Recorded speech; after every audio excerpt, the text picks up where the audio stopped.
Bueno, no faltamos mucho, son 44, faltan 3.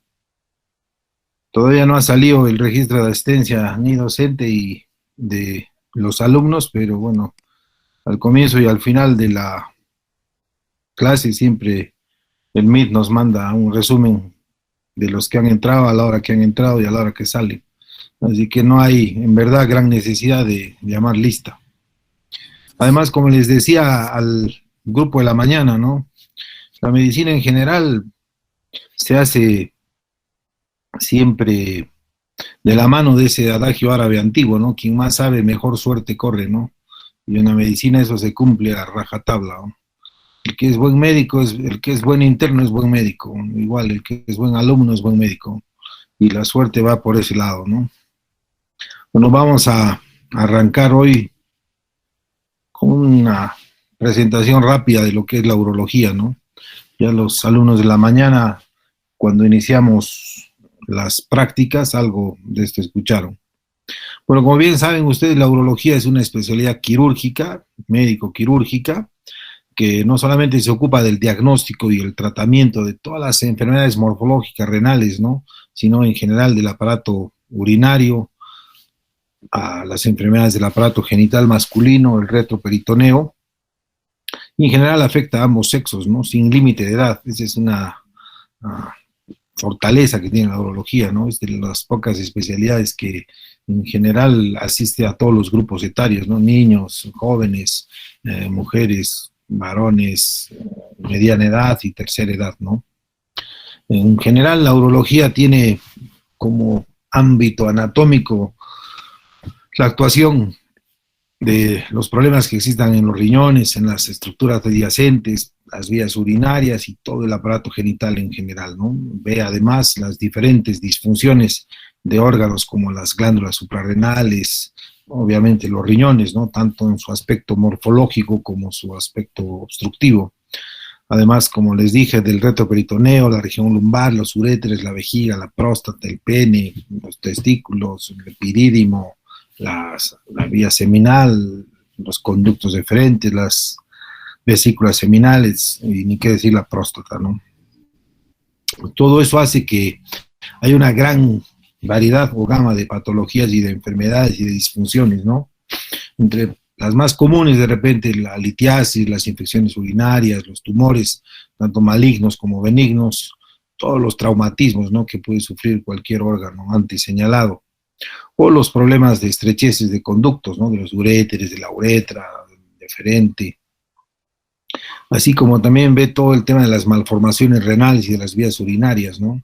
Como las ausencias o agenesias renales, las ectopías renales, la poliquistosis, síndromes complejos como hipispadias, hipospadias, criptorquidia, estados intersexuales que son verdaderas emergencias urológicas, o problemas de la juntura, ¿no? De la unión uretropiélica, etcétera, ¿no? Patología variada como la incontinencia de orina, ¿no? De esfuerzo, mixta, los diferentes tipos de incontinencia, tanto femenina como masculina, o cualquier alteración o cualquier patrón alterado de la micción. Además de los problemas propios de la próstata, ¿no? Acuérdense, la próstata es la principal glándula sexual accesoria del varón y esta no está exenta de sufrir enfermedades, sobre todo tres grandes grupos, ¿no? Como el cáncer de próstata, la hiperplasia benigna de próstata y la prostatitis, ¿no? Que es un proceso inflamatorio agudo o crónico de la próstata. Estas tres enfermedades pueden coexistir en una misma persona, ¿no?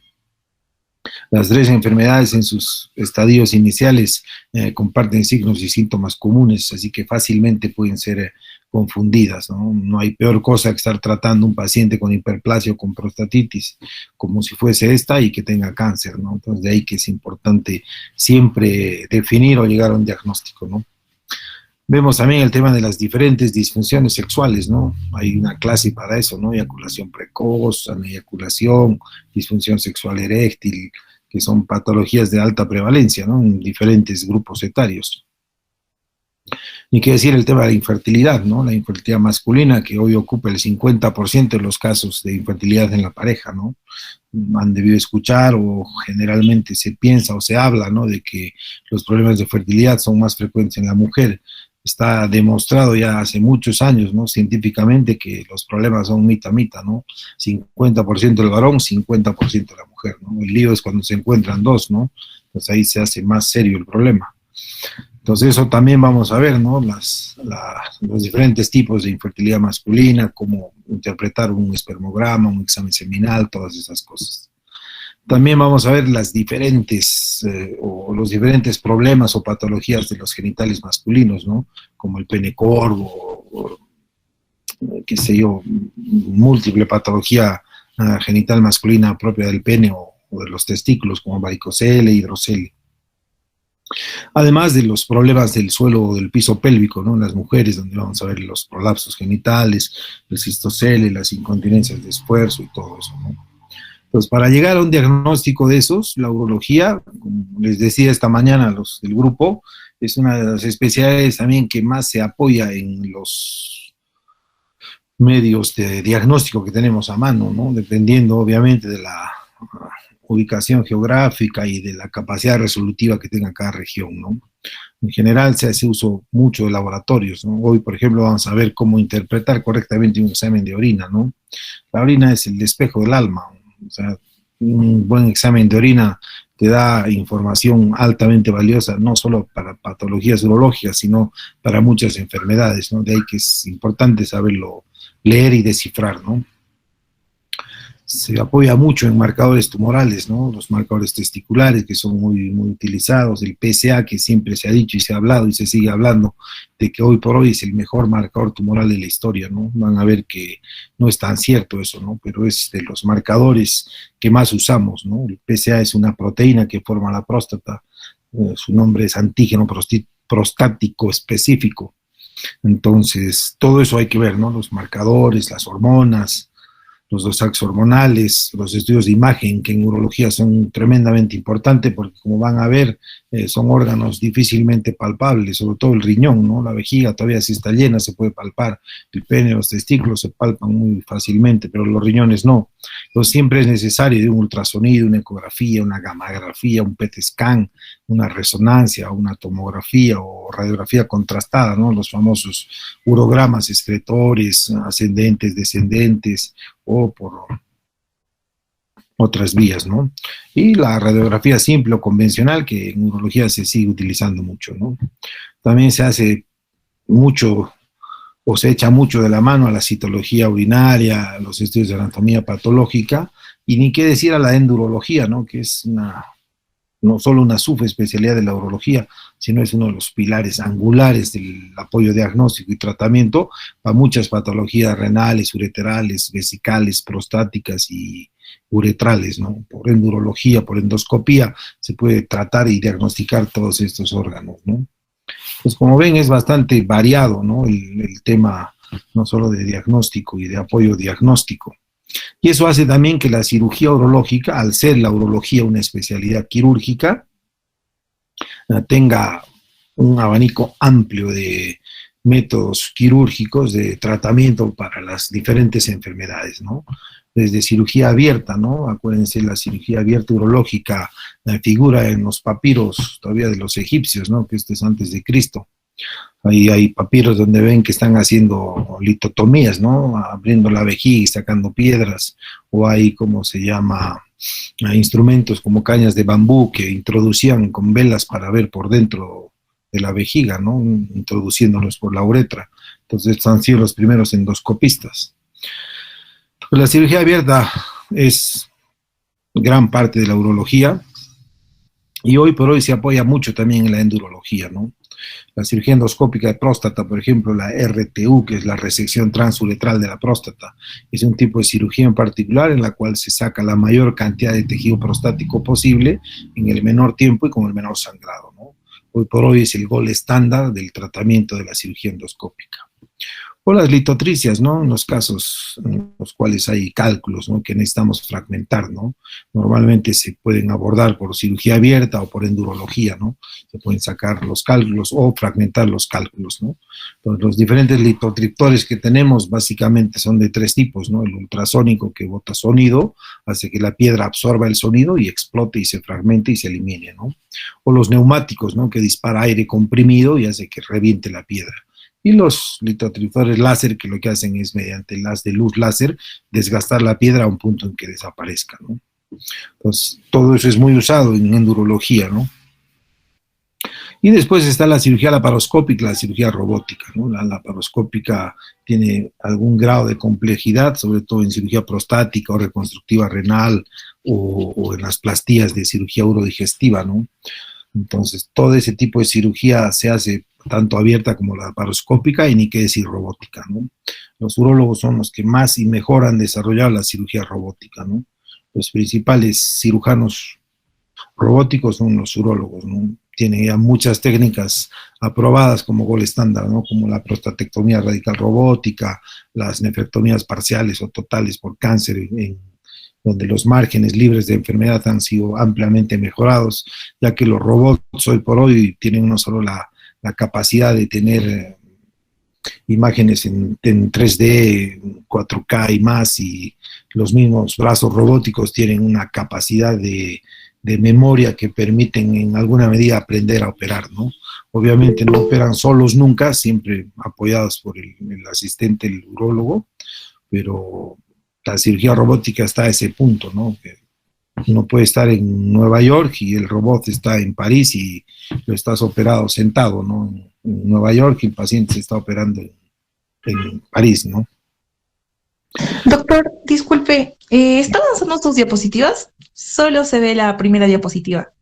No, estoy haciendo la introducción, justo estaba Ya, terminando. doctor. Gracias. Es para entender un poco, ¿no? A qué están entrando a la urología, ¿no? Justo terminaba con eso, ¿no? Entonces, la cirugía urológica es bastante amplia y variada, se puede hacer abierta, endurológica, con litotricia, con laparoscopía, con robótica. Resumiendo, hace uso de mucha, ¿cómo se llama? Mucho apoyo diagnóstico, ¿no? Tanto de imágenes como laboratorial.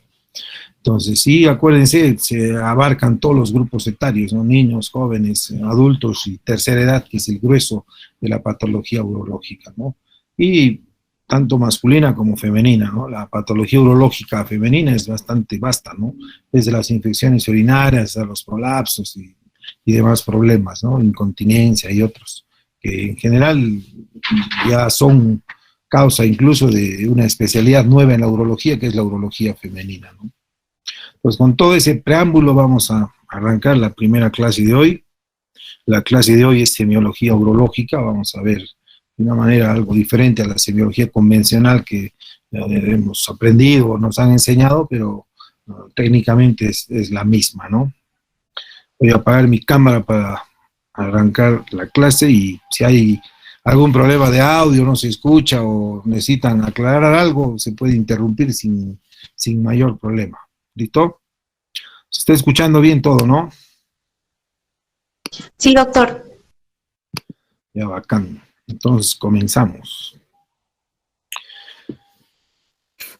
Bueno, hemos hablado de eso, ¿no? La idea era ayer conversando con la delegada que repasen un poco, ¿no? La anatomía del aparato, ¿no? Genitourinario, ¿no? Son varios órganos, ¿no? Que entran en relación, ¿no?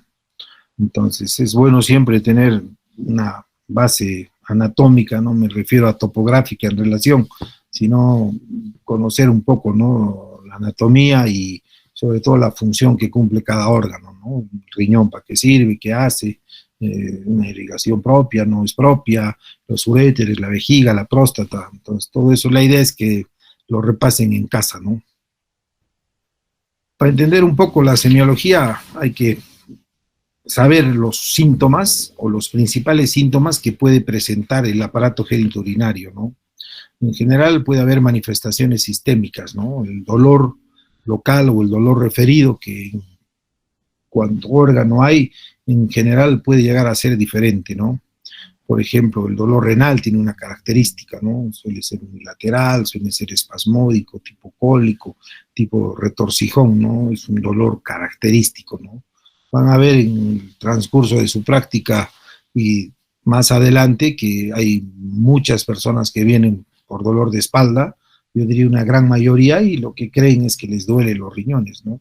El dolor renal es típico, es característico, ¿no? Es un dolor tipo cólico, tipo retorcijón, ¿no? Que, o sea, tiene una localización fija que puede irradiar, ¿no? A la cara interna del muslo, a la vulva o a los genitales o a la parte baja del abdomen, dependiendo del lugar de obstrucción o el proceso inflamatorio que tenga el riñón, ¿no? El dolor ureteral, así como propio, es muy difícil de distinguirlo, ¿no? En general, el dolor ureteral es muy complejo de saber si realmente lo que te duele es el uréter, pero en general el tema del dolor ureteral está asociado al dolor renal, ¿no? Sobre todo en patología inflamatoria y sobre todo obstructiva, ¿no? Póngase un cálculo que impacta la unión ureteropiélica, ¿no? Entonces, es de esperar que el dolor se produzca en el riñón, ¿no? En la zona lumbar o en el flanco, en la parte alta, ¿no? En cambio, si la obstrucción del uréter es a nivel del tercio medio, uno puede sentir dolor en el flanco mismo, en la cara anterior del abdomen, ¿no? Y de ahí puede irradiar a la parte posterior. O si el dolor o la obstrucción es a nivel del uréter distal, a nivel de la unión urétero-vesical, entonces es bastante común referir incluso sintomatología vesical o sintomatología urinaria, y sobre todo dolor, ¿no? En la zona de la vejiga, de los genitales, tanto masculino como femenino, o la cara interna de la pierna, ¿no? El dolor vesical, que es bastante característico, ¿no? Es una sensación muchas veces de urgencia o de ardor o de disuria, ¿no? Que el paciente siente cuando la vejiga está irritada o inflamada, ¿no? Cuando hay un cálculo, por ejemplo, dentro de la vejiga es dolorosa, hay cierta urgencia, deseo imperioso de orinar, el paciente siente como espasmos, ¿no? Como retorcijones en la vejiga. O cuando está inflamada, producto de una infección, ¿no? Que tiene igual un deseo imperioso de orinar, orina seguido, a cada rato, y todo eso muchas veces lo traduce en dolor, ¿no? Que el dolor puede ser por encima del pubis o en la parte genital interna en las mujeres, o el varón puede referirlo hacia el pene o hacia el glande, ¿no?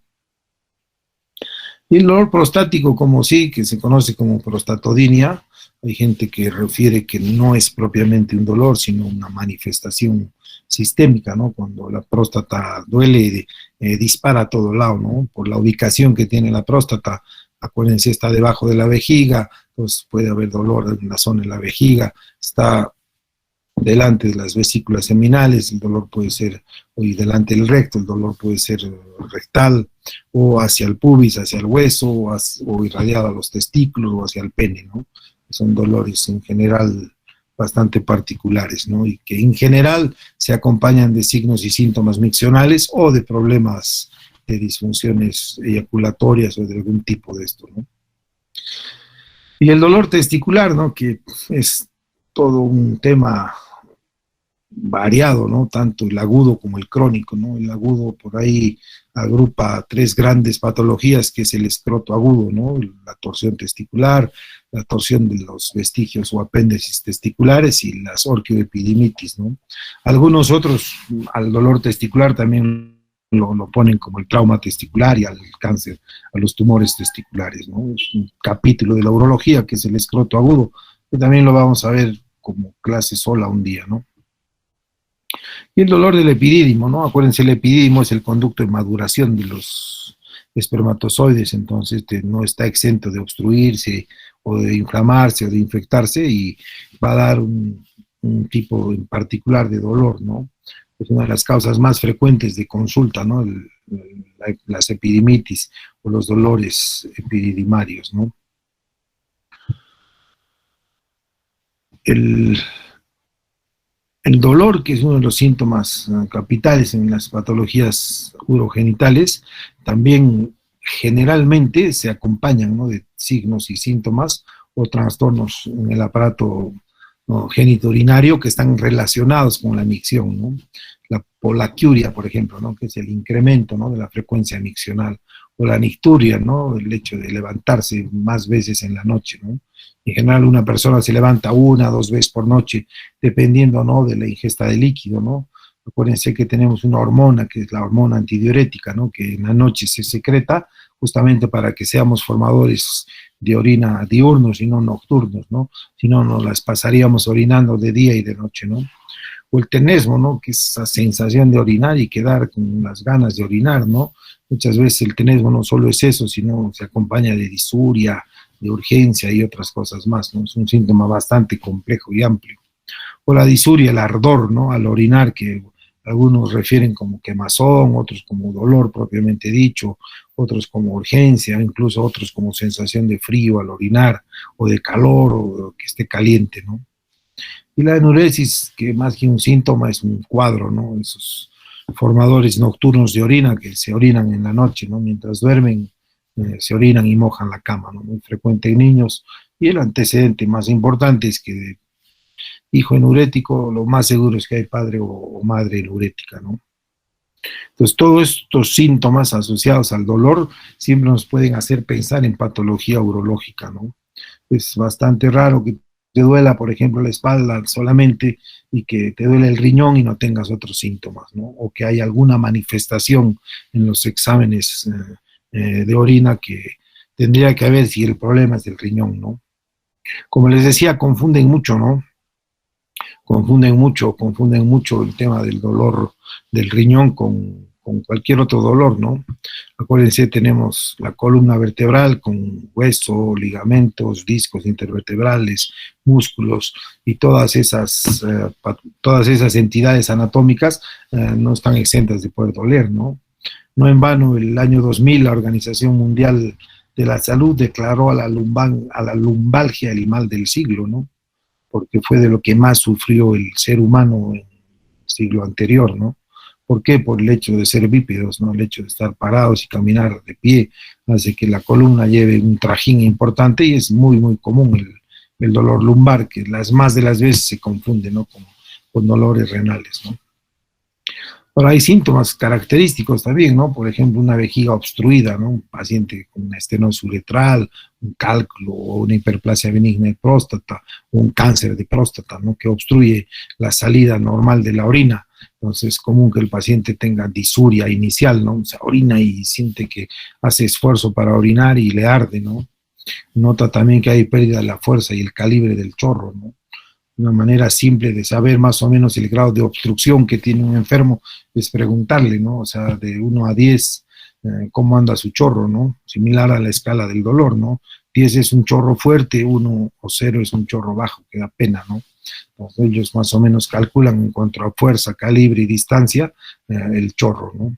O el goteo terminal, ¿no? Uno que empieza a orinar bien y al final va perdiendo fuerza y pierde fuerza y termina goteando, ¿no? O el tenesmo, ¿no? Esa sensación de orinar y estar ahí siempre muy similar a la sensación del vaciamiento incompleto, ¿no? Además de tener urgencia y otras manifestaciones, ¿no? Las retenciones urinarias agudas o crónicas, ¿no? En general la crónica es asintomática, ¿no? El paciente retiene orina en la vejiga y no orina, ¿no? Pues llega un momento en que la vejiga está tan llena que empieza a rebasar, ¿no? Entonces rebalsa, eso se llama incontinencia por rebosamiento. Como son crónicas que se van produciendo a lo largo del tiempo, muchos pacientes consideran que es normal, ¿no? Si leen en el libro de Anatomía Descriptiva de Testit, en la parte de capacidad vesical, en la parte más baja donde hay unos textos de letra pequeña, ahí habla que la retención crónica de orina más grande descrita es de 40 litros, ¿no? Nosotros hemos operado un cáncer de próstata con un paciente que tenía 23 litros en la vejiga. A quienes se parecía un embarazo de 18 meses, no de 9 meses. Pues la retención crónica suele ser así, ¿no? Genera un globo vesical, una tumoración pélvica abdominal baja que va aumentando y no hay mayor molestia, ¿no? Cuando es aguda, sí, ¿no? El paciente refiere dolor, urgencia, deseo imperioso de orinar, tú le tocas el abdomen, notas un globo, una masa móvil, dolorosa que despierta un deseo bravo de orinar, ¿no? La interrupción del flujo urinario es otra, ¿no? El chorro intermitente, ¿no? El paciente orina a pujos, ¿no? Orina y bota un poco, para, sale, entra y no sale, ¿no? O la sensación de vaciamiento incompleto, que es un síntoma capital del paciente obstructivo, ¿no? Orina y siempre queda con ganas de volver a orinar, ¿no? Ese es el deseo incompleto, ¿no? Orina uno y, bueno, tiene que botar, ¿no? En general, la capacidad de la vejiga, 300, 400 ml, ¿no? Con más de 400 si hay un deseo imperioso de orinar, ¿no? Y uno cuando orina el 90 o el 100%, ¿no? El residuo postmiccional normal, algunos consideran 10, 20%, ¿no? Pero más de eso, cuando uno retiene más, en general queda con esa sensación de vaciamiento incompleto, ¿no? Que no es otra cosa que el deseo de querer volver a orinar después de haber orinado, ¿no? La incontinencia, ¿no? La incontinencia es un síntoma también urológico muy frecuente en diferentes patologías, ¿no? Por ejemplo, un cáncer de próstata, ¿no? Cuando el tumor infiltra los esfínteres, ¿no? O el cuello de la vejiga o el esfínter externo, cuando el tumor es apical, es común que el paciente tenga incontinencia de orina, ¿no? O una incontinencia transitoria, ¿no? Un proceso infeccioso agudo, severo de la vejiga, entonces está tan inflamada que el paciente tiene urgencia, que ya la vejiga no tiene ni la capacidad mínima de almacenar o retener orina, sino se va contrayendo, ¿no? En forma involuntaria y la orina escapa y fuga, ¿no? Las incontinencias verdaderas, ¿no? Que son cuando ya hay un problema, como se llama, específico, ¿no? Sobre el cuello de la vejiga, sobre el esfínter, o la vejiga tiene, como se llama, contracciones no inhibidas o involuntarias que hacen que el paciente está tranquilo y de un momento a otro se contrae la vejiga y hay fugas de orina, ¿no? O la incontinencia por estrés o de esfuerzo, ¿no? Cuando el paciente tose, la paciente generalmente no tose, se ríe o hace un esfuerzo, entonces se le escapa la orina, ¿no? Muy común en mujeres con sobrepeso, sedentarias, con multiparidad o mujeres con poca actividad física, ¿no? Incontinencia con tenesmo vesical, que es algo parecido, o la incontinencia por rebosamiento, que ya les mencioné, ¿no? Cuando hay una gran retención de orina en la vejiga, o sea, es superada la capacidad normal de la vejiga y empieza a escapar la orina, ¿no? Es como un vaso de agua que uno lo sigue llenando, va a haber un momento en que va a empezar a rebalsar, ¿no? Tenemos, creo que la cuarta o quinta clase solamente de incontinencia, ¿no?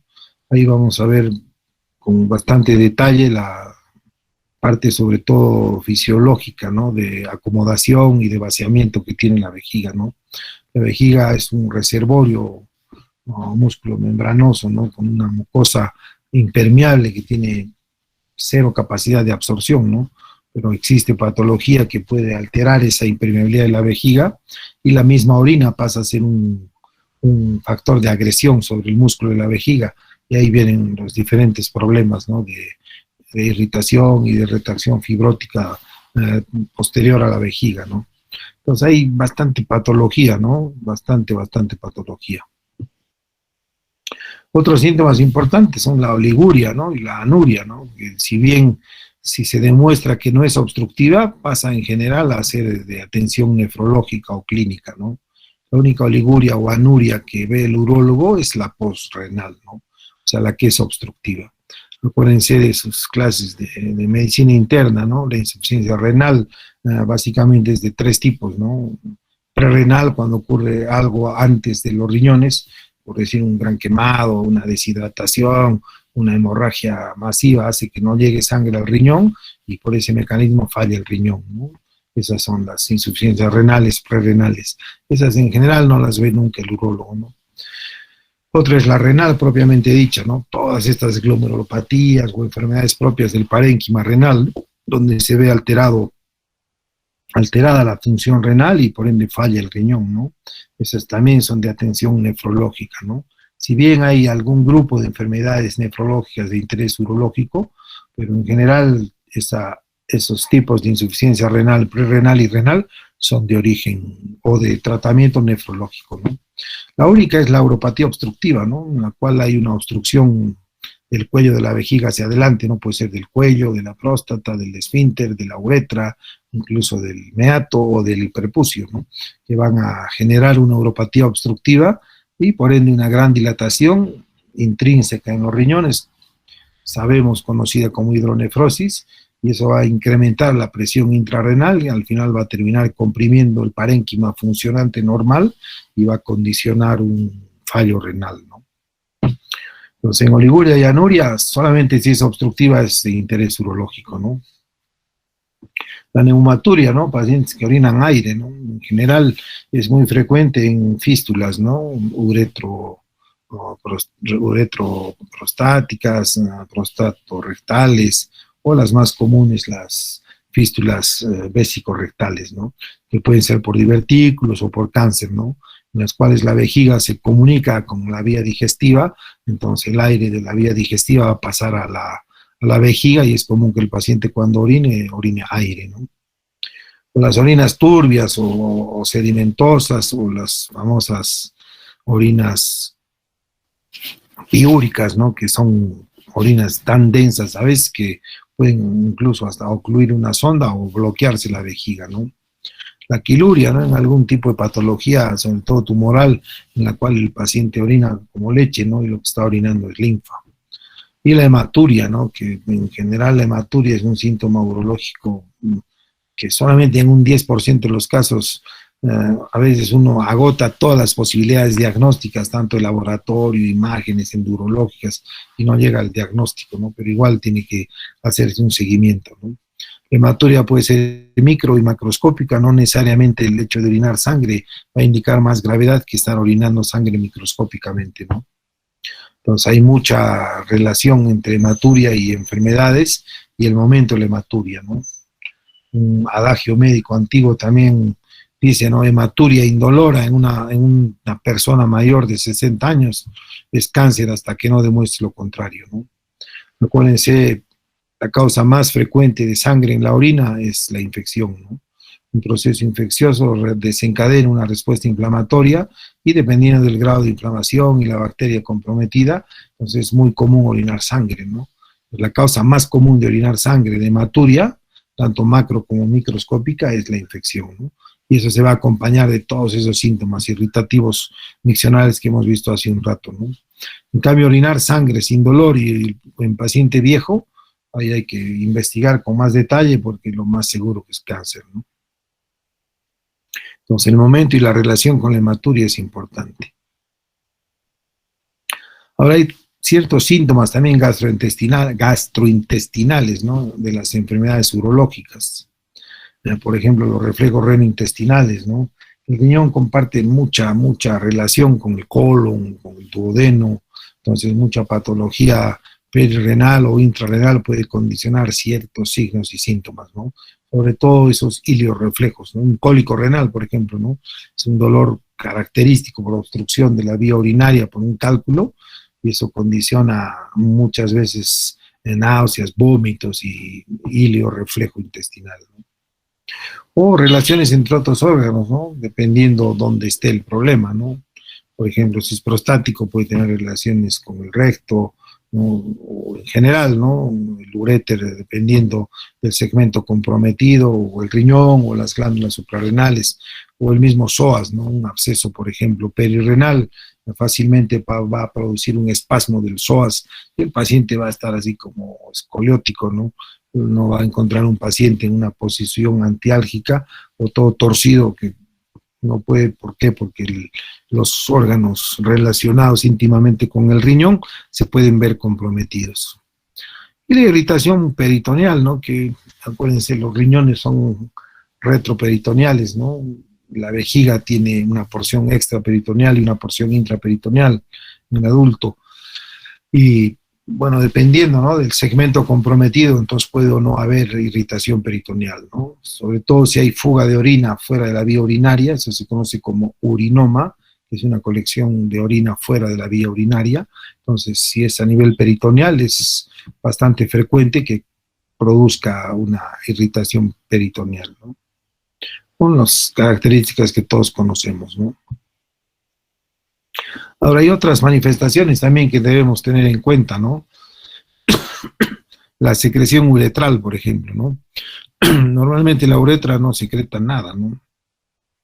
Entonces, si bien es un tejido en particular que sirve como tránsito de salida para el semen y para la orina, Entonces, si hay una infección a nivel uretral, es característico que se produzca una descarga, ¿no? Una salida de secreción purulenta o no purulenta, ¿no?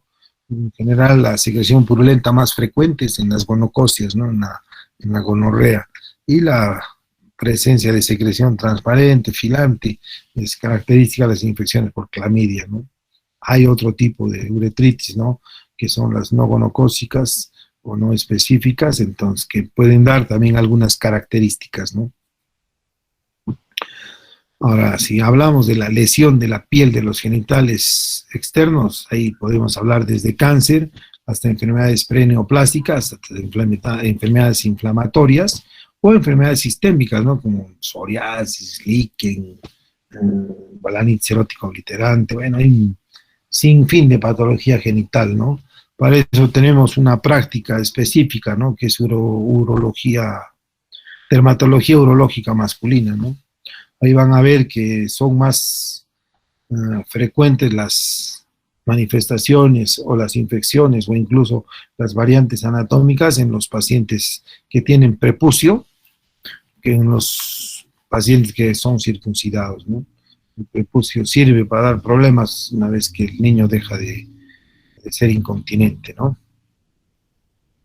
Ahora hay masas visibles o palpables, ¿no? Un tumor testicular va a ser una masa visible fácilmente y palpable fácilmente, ¿no? Una masa renal, si el paciente es delgado o es un niño, y si es muy grande el tumor, en general se puede alcanzar a ver, ¿no? O palpar directamente.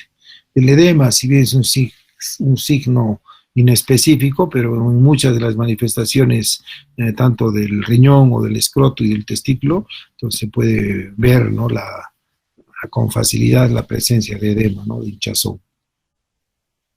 Después están las hematospermias, ¿no? Es sangre en el semen, ¿no? Sabemos que el color del semen es blanco amarillento, ¿no? En promedio, un varón de 70 kilos de 20 años eyacula entre 2 a 6 ml de semen, ¿no? Pues cualquier alteración en el patrón seminal, entonces va a ser las más de las veces un motivo de consulta porque es algo que alarma y asusta, ¿no? En verdad la presencia de sangre en el semen no es muy preocupante, ¿no? Pero a la gente en común sí lo altera mucho, ¿no? Es un síntoma así de cáncer avanzado de próstata, ¿no? Sobre todo cuando hay infiltración del cáncer hacia la vesícula seminal, ¿no?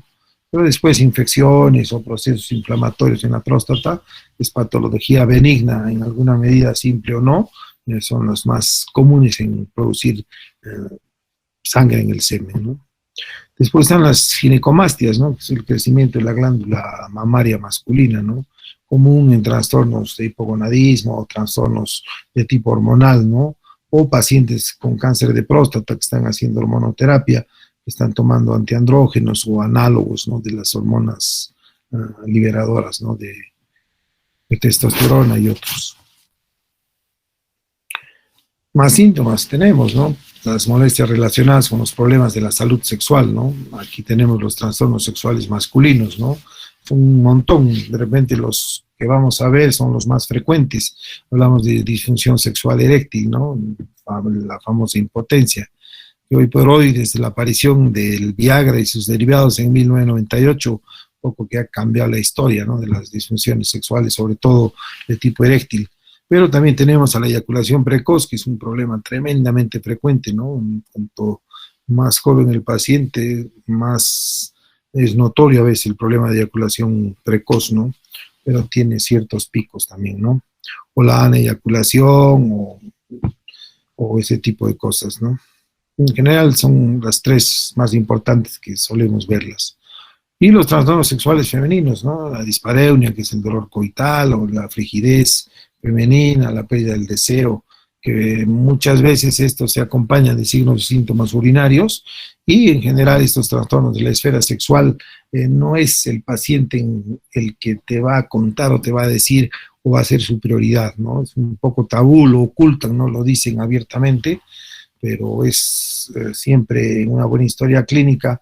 Si el paciente está en una etapa sexualmente activa o tiene cierta edad, Entonces es bueno dirigir a veces el interrogatorio un poco a la esfera sexual en vista de que confirme o reafirme algunos otros síntomas miccionales o de vaciado que pueda tener el paciente, ¿no? Tanto en el varón como en la mujer, ¿no? ¿Alguna pregunta, chicos?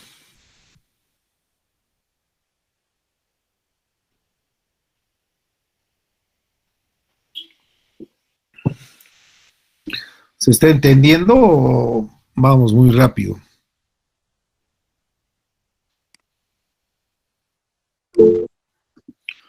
Continuamos entonces. Bueno, la exploración física, ¿no? Del aparato genitourinario.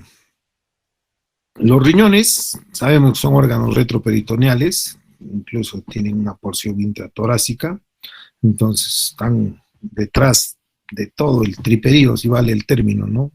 Entonces tenemos ahí una dificultad tremenda para palpar los riñones, ¿no? Solamente si los riñones están aumentados de tamaño o el paciente es flaco, extremadamente flaco, o es un niño, se va a poder palpar el riñón, ¿no? Siempre y cuando esté agrandado, ¿no? Hay diferentes maniobras, ¿no? La más clásica o común para poder palpar un riñón es introducir la mano por debajo del flanco, levantar y con la mano diestra apretar, ¿no? A través del abdomen como si uno quisiera agarrarse ambas manos o que se toquen las manos, ¿no? Pues solamente si hay una masa uno va a poder palpar, ¿no? Acuérdense, eso no solamente condiciona dolor y eso en gran medida dificulta, ¿no? El tema de la palpación. La inspección sí es bastante objetiva, ¿no? Un paciente, por ejemplo, que tiene un absceso renal, es muy común que sean perirenales o perinéfricos y va a condicionar espasmos del psoas, ¿no? Donde el paciente viene como escoliótico, agachado hacia un lado, ¿no? Un paciente muy dolorido que no puede moverse, lo ven caminando con la cabeza y el brazo hacia abajo, ¿no? Siempre al lado contrario de la zona de lesión, ¿no? Y es común, si es que hay un absceso, puede haber rubor o tumoración en la zona del flanco, ¿no? Pues uno mira y va a ver que hay cierta simetría entre flancos y va a ver que hay rubicundez o hinchazón o masa palpable, ¿no? La percusión sí se usa mucho, ¿no? Sobre todo con el fin de despertar dolor renal, ¿no? Sobre todo en patología obstructiva por cálculos o coágulos o trombos o tumores que produzcan obstrucción en la vía urinaria. Entonces el hecho de golpear con el dorso de la mano o el talón de la mano el ángulo costovertebral, entonces ese pequeño golpe va a generar dolor, ¿no? Se conoce como puño percusión lumbar, ¿no? Y estoy seguro que más de una vez lo han hecho o al menos lo han visto hacer. De siempre, ¿no? Hay que golpear un lado primero y después el otro, ¿no? Primero frotar con la mano y después golpear y ver si aparece o no dolor, ¿no? Que en general cuando hay obstrucción o infección o inflamación, el dolor suele ser exquisito, ¿no? De ahí que hay que golpear, pero golpear suavemente, ¿no? No nos podemos mandar a meter un gran golpe, ¿no? Entonces, en general, el dolor renal casi siempre, yo diría casi siempre es unilateral, ¿no? Cuando viene ya, doctor, me duelen mis dos riñones, le duele como si lo estuvieran jalando para atrás, no puede levantarse, le cuesta moverse, no encuentra posición en la cama, lo más seguro que es un dolor osteomuscular o ligamentario, ¿no? Asociado a la columna o a cualquier cosa menos al riñón, ¿no? El riñón suele ser en general unilateral el dolor, ¿no? Y en alguna otra patología puede ser bilateral, pero en general siempre hay un lado que duele más. Pues para eso sirve mucho la puño-percusión, ¿no? Para saber cuál es el lado afectado. La transiluminación, sobre todo cuando hay hidronefrosis o hay quistes o enfermedad poliquística, ¿no? Sobre todo si es niño, ¿no? Uno puede introducir en un cuarto oscuro una linterna debajo del flanco y va a ver que se transilumina, ¿no? El líquido. Pero no es muy fiable, ¿no? En escroto sí es tremendamente útil la transiluminación, ¿no? Nos sirve para detectar si es una hernia, si es un hidrocele, si es un hematocele, etcétera, etcétera. La auscultación, ¿no? Que aunque no crean, se puede llegar a auscultar un riñón, sobre todo en patología vascular renal, ¿no? Que cursa con aneurisma o estenosis de la arteria renal, ¿no? Entonces pueden auscultar ciertos soplos o ruidos que te van a indicar que hay una patología renovascular, ¿no? Y es muy, muy útil para diferenciar entre el dolor renal y radicular, ¿no? Esto es común, ¿no?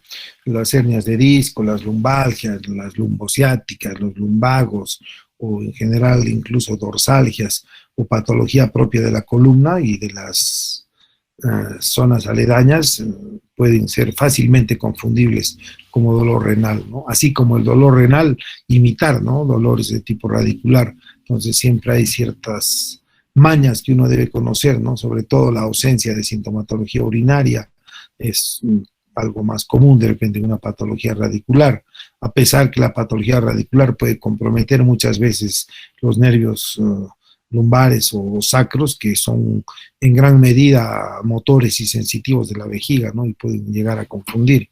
Pero en general, o sea, es característico que el dolor renal de origen urinario va a tener alguna manifestación neurológica, ¿no? Miccional u otra, ¿no? A ver, unos 5 minutos de descanso, chicos, porque creo que se me están durmiendo. Están todos los 50 presentes. A ver, 5 minutos y entramos a exploración de la vejiga. ¿Hay alguna duda, algo ahí en el tema de los riñones? Acuérdense, podemos inspeccionar, podemos palpar, podemos percutir, podemos transiluminar, ¿no? O auscultar y cada uno tiene más valor, ¿no? Dependiendo obviamente de la patología y de la habilidad del examinador, ¿no? ¿Alguna pregunta? Si no hay, descansamos 5 y 55 arrancamos. Gracias, doctor. Listo, chicos.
¿No hay alguna aclaración o alguna duda que quisieran hacer sobre la exploración renal?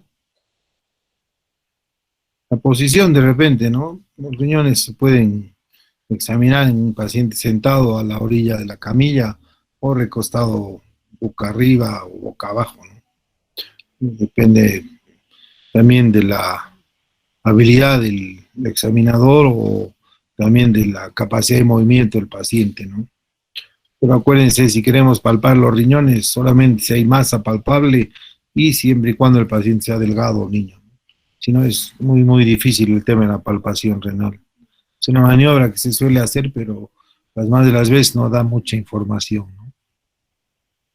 En cambio, eso no pasa con la vejiga, ¿no? Sobre todo si está llena, ¿no? Si la vejiga está llena, acuérdense, la vejiga en el adulto tiene dos segmentos, ¿no? Uno extraperitoneal, que en general está debajo del pubis o detrás del pubis, ¿no? Que es imposible de palpar o de palparse, y cuando está llena tiene su porción intraabdominal, ¿no?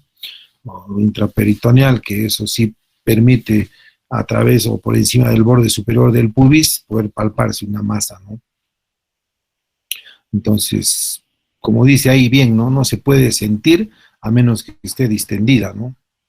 Entonces, la distensión o la capacidad vesical va a hacer que ésta sea o no fácilmente palpable, ¿no? La capacidad en general es bien variable, ¿no? Un niño son vejigas pequeñas, ¿no? Un niño menor de 1 año puede tener 30 o 50 ml, ¿no? Y a medida que va creciendo puede ir aumentando, ¿no? Pero en el adulto en general la capacidad renal es 300, vesical, perdón, es 300, 400 ml, ¿no? Que con esa capacidad de lleno ya hay un deseo casi imperioso de orinar, ¿no? Y a medida que se va llenando la vejiga, algo que va a acompañar a la palpación de la vejiga es la sensación de deseo miccional o dolor en el caso que haya sobrepasado su capacidad vesical normal, ¿no?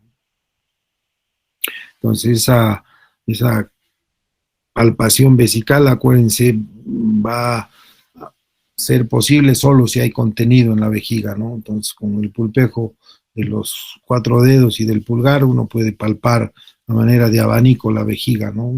Va a ir tocándola, moviendo de derecha a izquierda o apretando, ¿no? De arriba a abajo. Entonces, eso también va a condicionar no solamente que se pueda tocar o no el globo, ¿no?, vesical, sino también va a despertar un deseo miccional, ¿no? Se puede percutir también, ¿no? Si uno percute la vejiga, entonces va a haber un sonido más mate por el líquido, ¿no?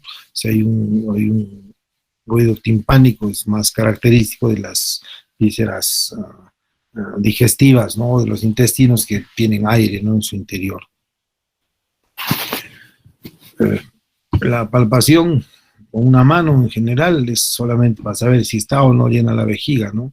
En cambio, cuando queremos hacer una palpación bimanual, sobre todo en tumores vesicales, o en patología anexial femenina, o en patología, qué sé yo, o pélvica, entonces por recto, o ovario, o qué sé yo, algún tumor seminal, algo, entonces se requiere las más de las veces una palpación bimanual, ¿no? ¿Bimanual en qué sentido? En que hay que meter un dedo al recto y palpar a través de el abdomen y la pelvis, y introducir, si es mujer, un dedo también a la vagina y palpar a través de el abdomen y la pelvis, ¿no? Les decía esta mañana en la práctica que cuando hagan palpación bimanual, siempre usen apoyo anestésico, ¿no? Es clave para hacer un buen examen y para evitarle al paciente, ¿no?, algo tan incómodo como un examen bimanual, que es bastante molesto y poco grato para el paciente, ¿no? Pues con un apoyo anestésico uno va a poder hacer una palpación bimanual de mucha mejor forma, con más tranquilidad y con un paciente relajado. Lo más seguro es que va a ser más enriquecedora la exploración, en el sentido de que vamos a poder encontrar o saber si hay o no resecabilidad de algún tumor, la presencia de una masa o algo que quisiéramos saber con esa palpación, ¿no? Vejiga, bueno, no hay mucho que hablar, ¿no? Ahora, en genitales externos, ahí sí uno puede extenderse mucho, ¿no? Acá hay 2 escenarios, ¿no? El pene con prepucio y el pene sin prepucio, ¿no? Pues un pene con prepucio, uno está obligado siempre a retraer el prepucio para exponer el glande y el meato, ¿no? Entonces, el prepucio no está exento de tener patología propia, ¿no? Una postitis, por ejemplo, es una inflamación de la mucosa de la piel del pene, ¿no? Del prepucio. O una balanopostitis es una inflamación de la piel del pene y del glande, ¿no? Entonces, cualquier patología, sobre todo a nivel de pene, glande y prepucio, es más frecuente si el paciente tiene prepucio, ¿no?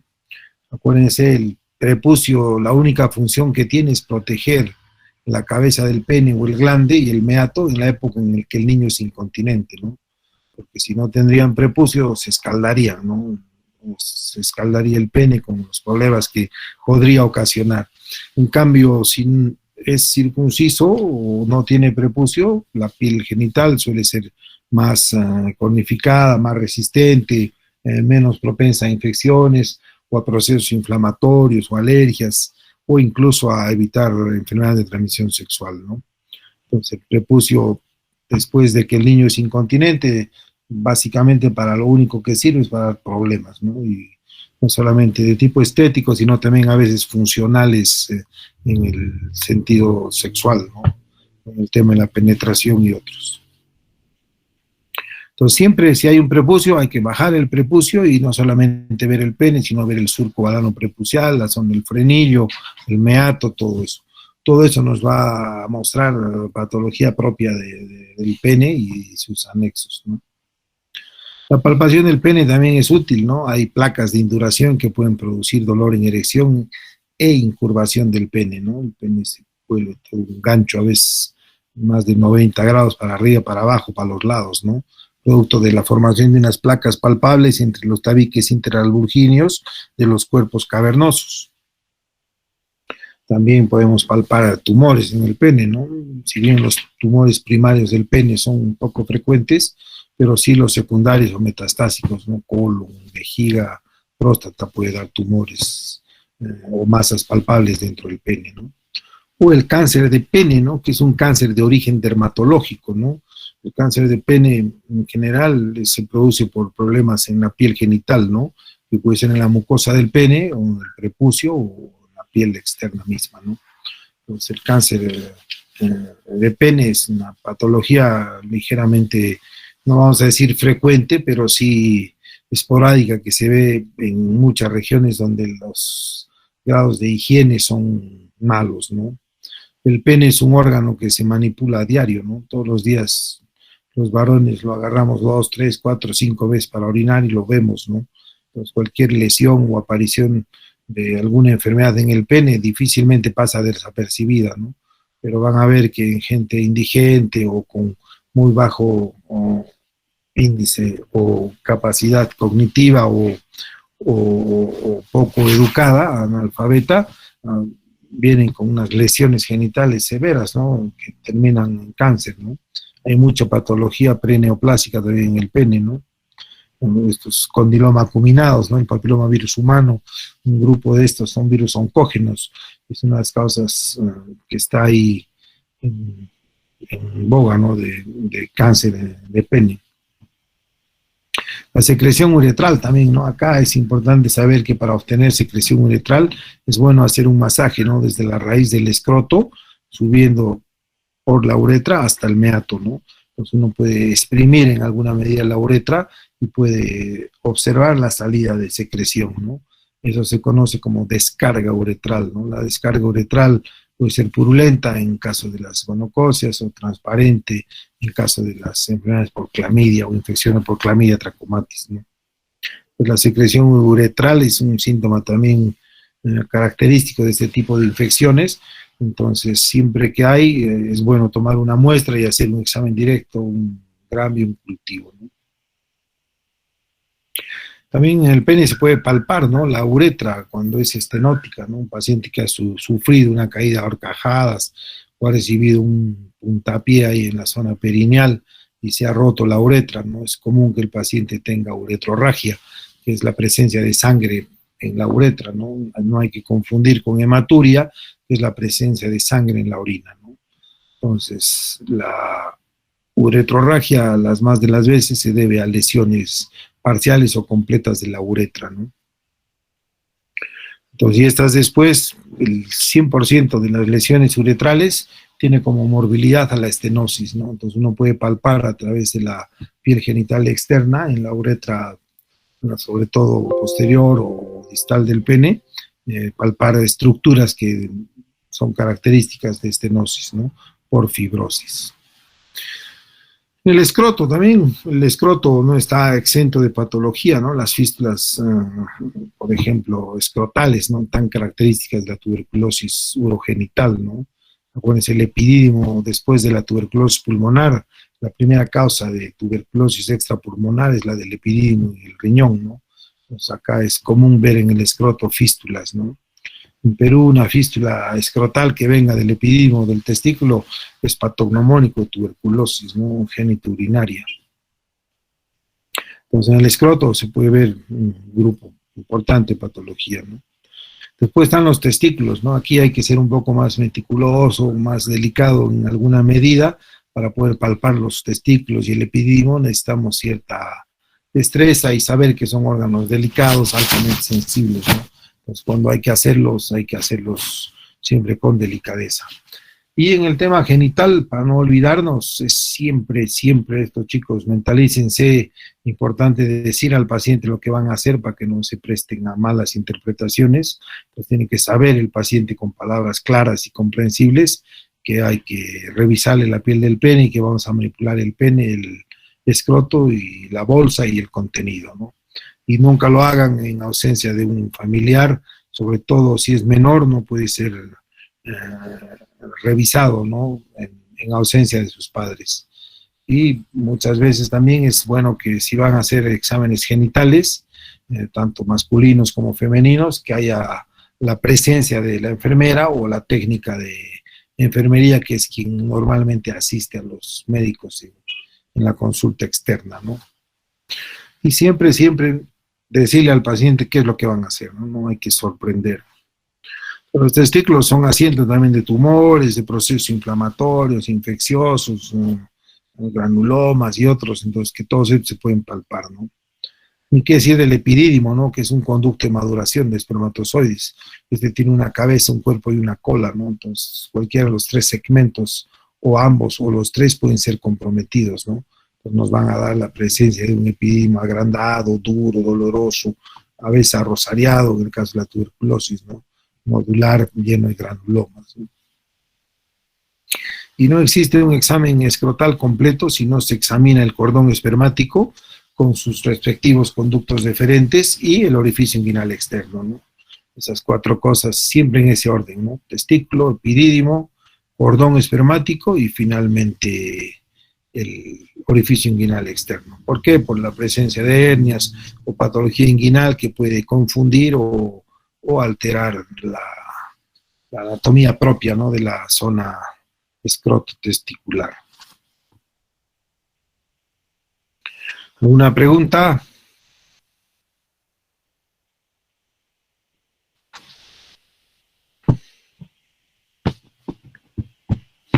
Ya lo que sí verdaderamente queremos y creemos que lo tienen que aprender es el examen dígito rectal, ¿no? El tacto rectal o el tacto prostático, como quieran llamarlo, ¿no? En general, muchos nos referimos siempre a tacto rectal, ¿no? El nombre correcto es examen dígito rectal, porque se hace con el dedo y se hace a través del recto, ¿no? La idea del examen dígito rectal es, como se llama, examinar la próstata, ¿no? Pero, como decía esta mañana, vuelvo a repetir, es un examen no doloroso, rápido, en el mejor de los casos puede durar 5 o 10 segundos, a diferencia de un examen genital femenino que dura 10 minutos y es en verdad una tortura china, ¿no? Pero aún así las mujeres lo hacen de muy buena predisposición y de mejor ganas y sobre todo con más frecuencia, ¿no? Ellas tienen años de ir al ginecólogo y no se hacen mayor problema. También los varones para ir al urólogo a examinarse la próstata la hacen larga, ¿no? De ahí que Perú ostenta el récord mundial en ser el país con cáncer de próstata avanzado. El 90% de los cánceres de próstata en el Perú se diagnostican en etapas avanzadas, como muchos otros tumores. Pero en próstata pasa eso, ¿no? El 90% tienen cáncer avanzado. Pues cuando uno va a hacer un examen dígito rectal, hay tres cosas fundamentales. Uno, que el paciente sepa lo que van a hacer. A nadie, disculpen el término, le va a gustar que le metan el dedo sin saberlo, porque pasa, ¿eh? Es común que vengan, ¿no? El doctor tal me ha dañado. Entonces, el daño no se refiere a que le haya desgarrado el recto o roto algo, sino su integridad física y moral, ¿no? Los pacientes no saben que muchas veces que por ahí se examina la próstata y si tú no le dices nada y le introduce el dedo, el paciente se puede sentir abusado, ¿no? Y por eso refieren y dicen, el doctor tal me ha dañado, ¿no? Entonces, el paciente tiene que saber lo que se le va a hacer. El paciente tiene que saber, tiene que escuchar con palabras claras y comprensibles lo que le vamos a hacer, ¿no? O sea, un paciente que sea del campo o con bajo intelecto, no podemos decir, recuéstese, le voy a hacer un examen dígito rectal, no te va a entender nada, ¿no? Le va a hacer un tacto prostático, ¿no? Pues tienes que decirle claramente, ¿no? Señor, le voy a examinar la próstata, le voy a revisar la próstata, voy a introducir, voy a meter mi dedo al poto. O sea, el paciente tiene que saber, tiene que estar uno seguro de que el paciente le ha entendido lo que vamos a hacer. Pues recién ahí hay que proceder a hacer, ¿no? Lo segundo es la posición, ¿no? La posición del paciente es importante. ¿Por qué? Porque en general la urología peruana y muchos otros también examinan al paciente de pie y de espaldas, ¿no? Lo ponen contra la pared, apoyado en la camilla, se reclina un poco y viene el urólogo por atrás y ¡fa! Lo revisa, ¿no? Pues el paciente se siente a veces agredido, ¿no? En su integridad, porque ni siquiera ha visto quién le ha hecho, porque no siempre está solo, no puede estar con estudiantes, con residentes o varios asistentes. Entonces, siempre es bueno que el paciente te vea la cara, ¿no? Y otra cosa es el paciente de pie, cuando se introduce el dedo al recto, puede haber un reflejo vagal y se puede desmayar y caer, ¿no? Y te pones en problemas, ¿no? Estás haciendo un tacto y después terminas reanimando un desmayado. Pues por eso que es importante la posición, ¿no? Hay diferentes posiciones, ¿no? Desde geno pectoral, que es bastante incómodo, posición de maometano, o lateral con las piernas flexionadas mirando a la pared. Todas estas posiciones no son muy fáciles de que el paciente lo logre con una simple orden, ¿no? No te entienden a veces qué es lo que quieres que haga, ¿no? Y también tienen el serio inconveniente de no mirarte a la cara. En cambio, en la posición de litotomía, en la posición en la que el paciente está recostado boca abajo mirando al techo, con las piernas flexionadas hacia el tronco y separadas hacia los lados, uno puede no solamente ver el abdomen, puede inspeccionar la zona púbica, suprapúbica, la zona inguinal, puede palpar la vejiga, puede palpar las ingles, saber si hay o no hay ganglios, saber si hay o no hay hernias, no puede palpar el pene, el escroto y su contenido, y finalmente hacer el tacto rectal con el dedo índice, con la palma mirando hacia arriba, ¿no? Si el paciente está echado boca arriba mirando al techo, entonces la próstata está hacia arriba. Pues tú introduces el dedo, que es bastante más anatómico, y un dedo enguantado, muy bien lubricado para que no genere dolor, y sobre todo un paciente avisado, entonces uno puede hacer un examen dígito rectal en una posición en la que no te va a requerir más que esa posición, ¿no? En cambio, en las otras demás posiciones tienes que bajar al paciente, tienes que subir al paciente, entonces vas a perder más tiempo y no vas a poder hacer todo en una sola, ¿no? Y lo tercero es evaluar lo que hemos venido, ¿no? Vamos a hacer un examen dígito rectal, no solamente la próstata, ¿no? Entonces, cuando uno hace un examen dígito rectal o un tacto rectal, tiene que evaluar el ano y los esfínteres, ¿no? El ano, como van a ver, es asiento de múltiple patología, entonces es importante tocar, palpar el ano y encontrar fisuras, fístulas, plicomas, condilomas, tumores, qué sé yo, ¿no? Hay un sinfín de patología anorrectal que nos ayuda mucho a saber cuando hagamos el tacto para, uno, saber si vamos a seguir o avisarle al paciente que tiene, además de su problema que lo ha traído, otro, ¿no? En los esfínteres también, ¿no? Acuérdense, el esfínter es normotónico, ¿no? Un esfínter normotónico es un esfínter que cuando uno introduce el dedo, entonces siempre siente cierta presión, ¿no? En el dedo mismo. ¿Qué pasa? Que no funciona la cámara, ¿no?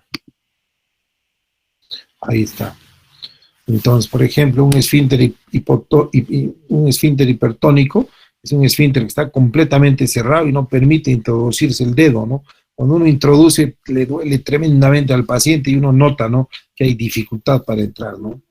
O un esfínter hipotónico, ¿no?, en el cual uno introduce el dedo y el dedo baila alrededor, ¿no? O sea, no siente que ajuste el esfínter, el dedo, ¿no?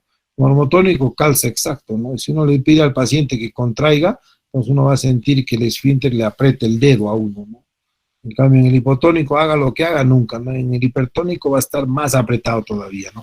Entonces, eso es importante. ¿Por qué? Porque mucha patología esfinteriana, ¿no?, disinergias véstico-esfinterianas o trastornos del esfínter interno, externo, con contracturas que se producen a nivel de los esfínteres, pueden simular o confundir los famosos LUTS, que son los síntomas del tracto urinario inferior, ¿no?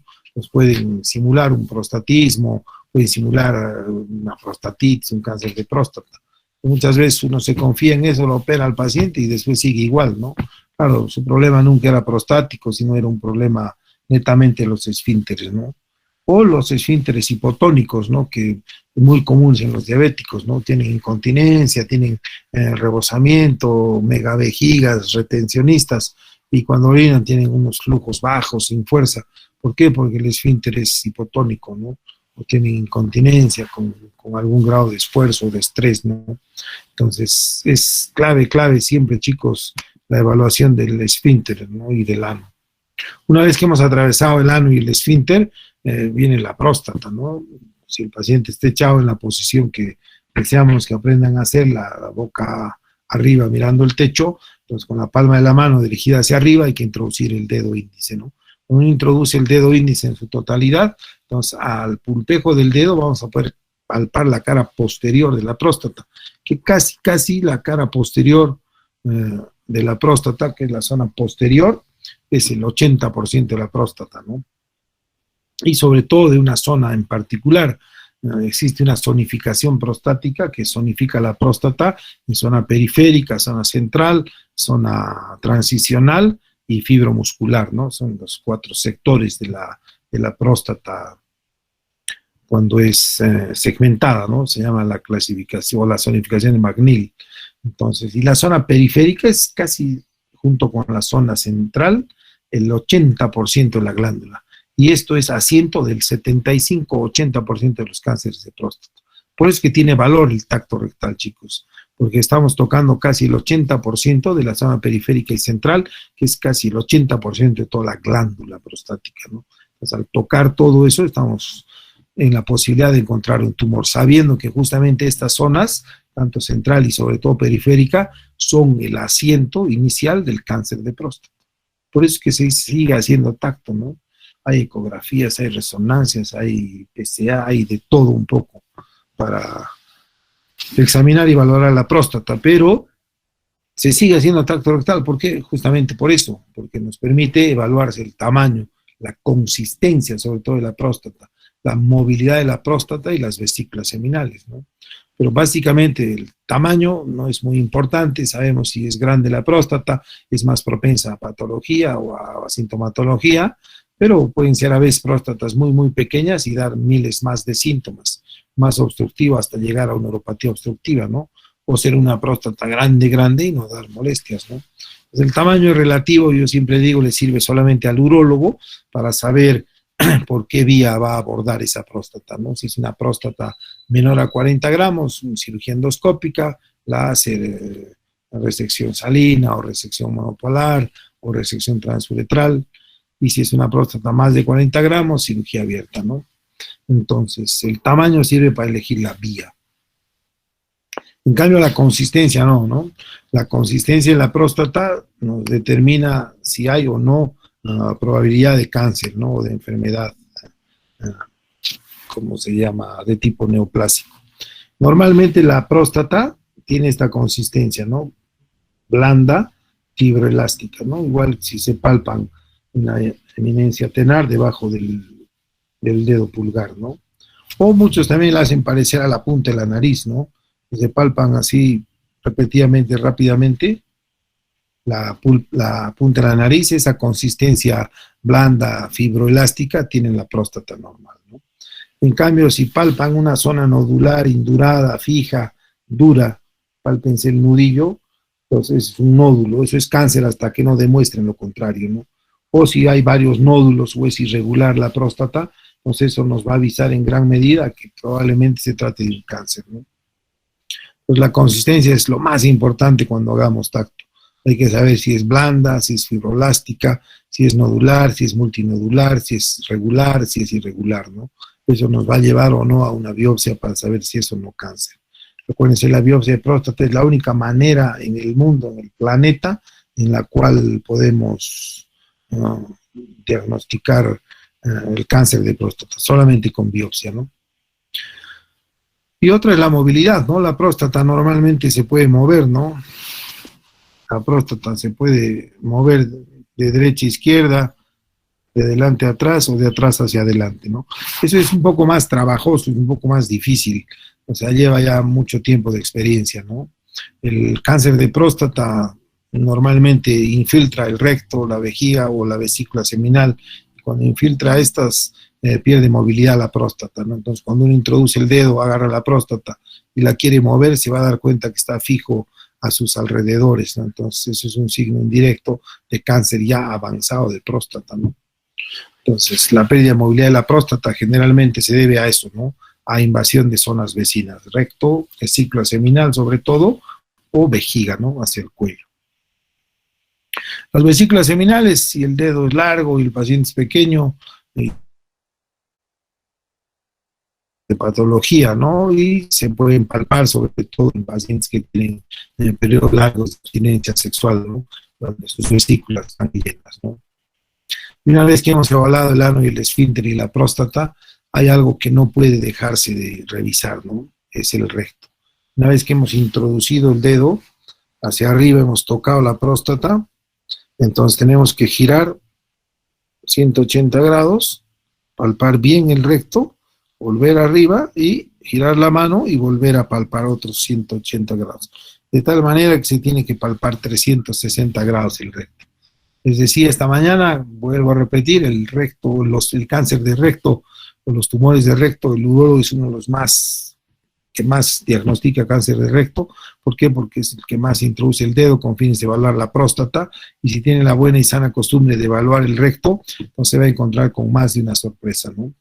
Y un cáncer de recto temprano tiene una alta tasa de curación y sobre todo de preservación de la parte distal del recto, del ano y del esfínter, ¿no? Porque cuando ya es avanzado, el paciente va a tener que hacerse una resección abdominoperineal, en el cual va a perder no solamente el ano, los esfínteres, muchas veces la vejiga, la próstata y el recto. Entonces es una verdadera resección, ¿no? Lo dejamos vacío al paciente y con una colostomía definitiva, ¿no? Porque ya no va a preservar esfínteres, ¿no? Ese tipo de cirugía. ¿Todo por qué? Por un diagnóstico tardío de cáncer de recto, ¿no?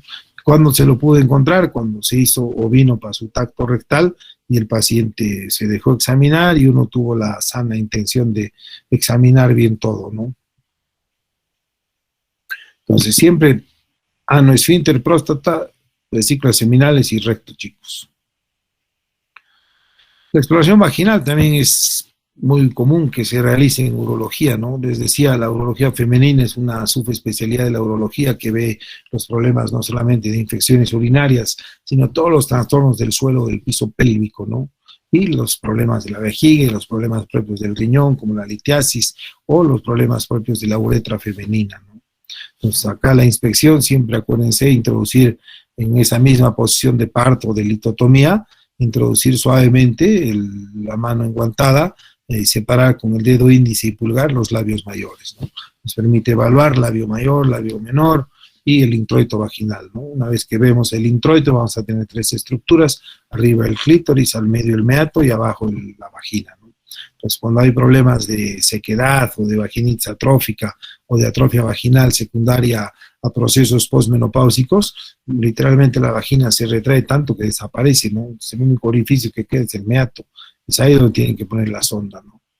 O también a veces hay patología uretral propia, ¿no? Como un cáncer de uretra o una carúncula, que es la protrusión de la mucosa interna de la uretra a través del meato, ¿no? Entonces, patologías se palpan y se ven fácilmente, ¿no? Entonces, siempre se revisa. Y el tacto en general, en urología, al tracto vaginal se hace con un dedo, ¿no? Cuando rota en ginecología van a ver que los ginecólogos siempre hacen con 2 dedos, ¿no? No es un tema de escuela y técnica, ¿no? Pero un dedo es suficiente, ¿no? No necesitas tocar una vez, no tocar con 2 dedos lo mismo, ¿no? Pero bueno, eso es un tema establecido así. También en los exámenes urológicos podemos examinar la parte neurológica y los ganglios linfáticos, ¿no? Los exámenes neurológicos básicos están dirigidos a aquellos pacientes que tienen alteración de los esfínteres, ¿no? O pacientes que tienen sintomatología mixta vesical, ¿no? Incontinencia, retención, pues cualquier patología de ese tipo va a requerir de un examen neurológico básico para saber si hay trastornos motores de la vejiga, que son múltiples, o trastornos sensitivos, ¿no? El diabético, por ejemplo, ¿no? Tiene una vejiga retencionista, flácida, hipotónica. ¿Por qué? Porque pierde el deseo de orinar, pues la sensación, la sensibilidad al deseo miccional lo va perdiendo. Pues, ¿qué hace eso? Condiciona que tenga una vejiga grande, ¿no? Una mega vejiga flácida, sin capacidad de contracción o de vaciado, ¿no? Entonces, a eso sirven mucho los exámenes neurológicos, para ver la parte sensitiva y motora, ¿no? Y los ganglios, ¿no? Cualquier patología infecciosa, inflamatoria o tumoral, pues las diferentes cadenas ganglionares, inguinales, efinguinales y otros ganglios, retroperitoneales puede ser, etcétera, etcétera, van a ser vistos, ¿no? O palpados o palpables muchas veces, ¿no? ¿Alguna pregunta, chicos? Pues si se fijan, estamos yendo un poco rápido, pero hay harto pan para rebanar, ¿no? Podemos siempre preguntar si hay alguna necesidad de aclaración o de mayor explicación.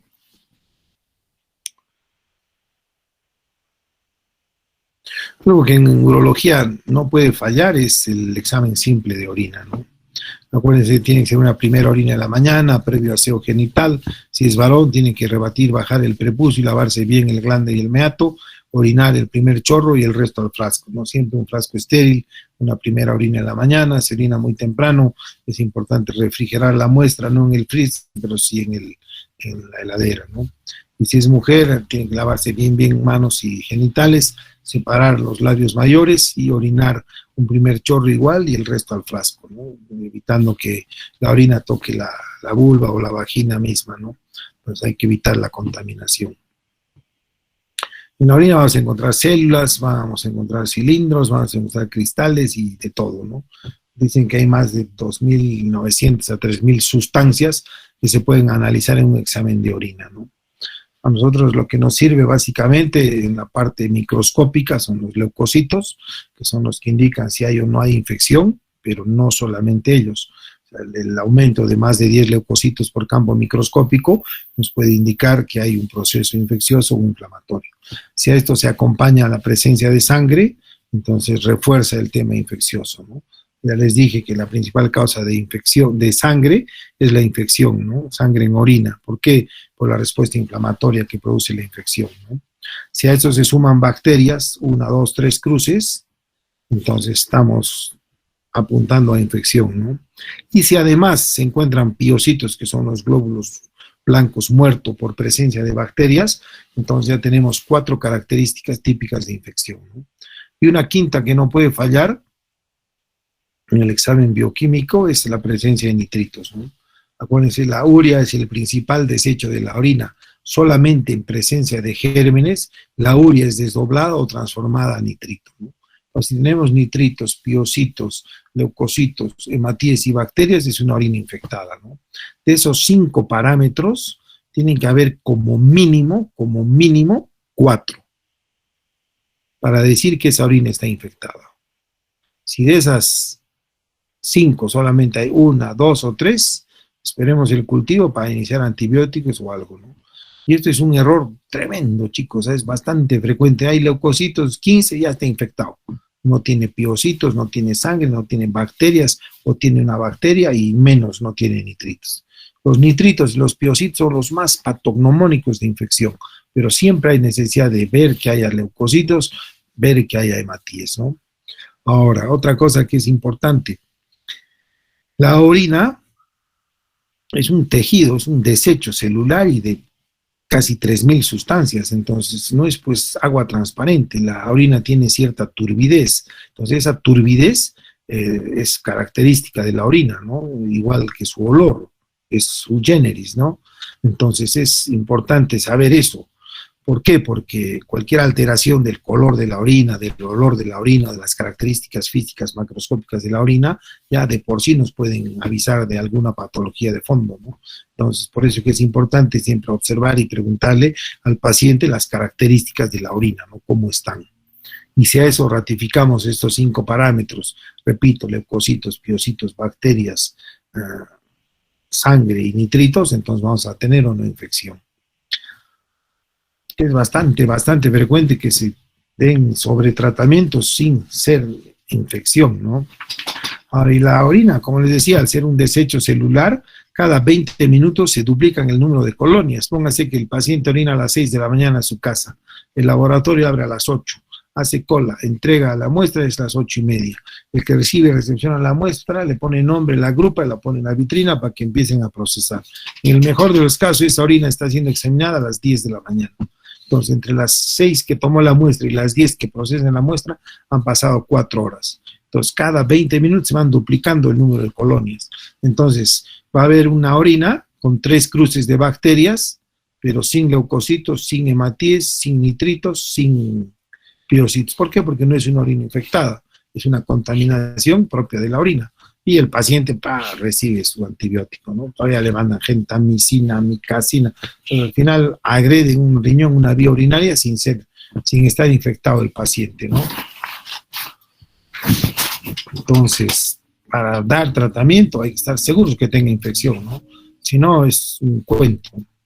Siempre hay que buscar eso. No solamente se hacen exámenes de orina, ¿no? O sea, se pueden hacer cultivos bacterianos, ¿no? Si la muestra es tomada por micción, entonces se espera siempre que sean más de 100.000 unidades formadoras de colonias. Ahora, si la muestra es por aspiración, por punción directa de la vejiga y sacar orina directamente con una jeringa, necesitamos solamente una colonia para certificar que hay infección, ¿no? Pues depende mucho de cómo ha sido la muestra, ¿no? Acuérdense, los niños cuando no saben avisar para orinar, entonces hay que colocarles unos colectores externos de orina, ¿no? Entonces hay que hacer una higiene, una asepsia y antisepsia y después pegarles una especie de bolsitas ahí para que orinen ahí y de ahí traspasarlo al frasco, ¿no? Entonces, toda esa manipulación puede generar contaminación y no infección, ¿no? Entonces, siempre por eso es importante todos esos parámetros que les digo y sobre todo averiguar, indagar cómo se ha tomado la muestra, ¿no? Ahora, también existen pruebas para descartar cáncer urinario o urotelial, ¿no? Citología urinaria, antígenos del tumor vesical, proteína de matriz nuclear o inmunocit, que es una prueba casera para descartar el cáncer de vejiga, ¿no? El paciente orina y se pone una tira reactiva y va a haber un cambio de color en el caso de que haya células tumorales, ¿no? Hay también estudios de citología de flujo y otras, ¿no? Que nos permiten, ¿cómo se llama?, mediante análisis moleculares, buscar el ADN o el ARN del cáncer, ¿no? Estos, por ejemplo, es el PSA3, no se confundan con el PSA, que es un marcador tumoral, que es el antígeno prostático específico, ese es PSA, este es PCA3, ¿no? Es una prueba molecular en la cual viene el paciente con la vejiga llena, se le hace un tacto rectal, se le pide que orine, y el frasco que orinas, sácalo. En el tacto rectal hay se hace un masaje prostático, el paciente orina y se hace un análisis molecular, ¿no? Igual hay estudios hormonales, estudios para litiasis y estudios diversos que se puedan hacer en la orina para saber más o menos la etiología de alguna enfermedad, ¿no? Los tumores suprarrenales, por ejemplo, ¿no? Los adenomas funcionantes que cursan con severos problemas de hipertensión y alteraciones, ¿no?, de las hormonas córtico-suprarrenales. Entonces podemos hacer dosajes, ¿no?, de diferentes hormonas que van a aparecer en la orina en estos pacientes en particular, ¿no? Ni qué ser para la litiasis, ¿no? Ver si hay oxalato, si hay cistinuria, un sinfín de sustancias se pueden dosar o analizar, ¿no? Lo mismo pasa con la secreción uretral y los exudados vaginales, ¿no? Cualquier secreción uretral siempre hay que hacer un examen directo y cultivo. Lo mismo, ¿no? Si hay flujo o secreción vaginal o exudado vaginal, hay que hacer siempre un examen directo y un cultivo, ¿no? Siempre es de buena práctica tener cultivos, chicos, acuérdense, no hay mejor tratamiento que el específico, ¿no? Saber qué bacteria es, sensible a qué es, y sobre todo eso nos va a dar la pauta de cómo ha venido o de dónde ha venido la infección, sobre todo si es recurrente, ¿no? Para saber si hay algún foco infeccioso que tratar con el fin de cortar la cadena de las infecciones recurrentes, ¿no? Bueno, los riñones también se pueden evaluar, ¿no? No solo por imágenes, sino ustedes conocen igual o mejor que yo que hay infinidad de pruebas de función renal, ¿no? Las más comunes, ¿no? La densidad de orina, la creatinina sérica, la depuración de creatinina, la urea, todas estas pruebas se hacen comúnmente con el fin de saber si funcionan o no adecuadamente los riñones, ¿no? Si uno quiere ir a un detalle más, puede hacer rentgenogramas isotópicos, ¿no? Que son las gamografías, ¿no? Que pueden ser con o sin furosemida, para saber qué porcentaje de eliminación y de filtración tiene cada riñón, ¿no? Tanto glomerular como tubular, ¿no? Pues ahí nos va a decir 80% de función en el riñón derecho, 20% en la izquierda, ¿no? Y por qué y todo. Pues hay un montón de pruebas que podemos hacer, ¿no?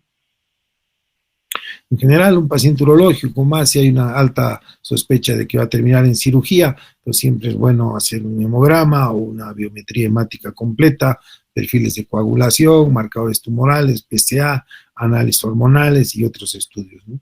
Todo esto siempre en relación a los hallazgos clínicos o al interrogatorio de la historia clínica o a la principal presunción diagnóstica que tengamos, ¿no? Y la urología, como hicimos o como dijimos al inicio de la clase, en la introducción, ¿no? O sea, es una de las especialidades que más apoyo hace de los medios de imágenes, ¿no? La ecografía convencional y transrectal, ¿no?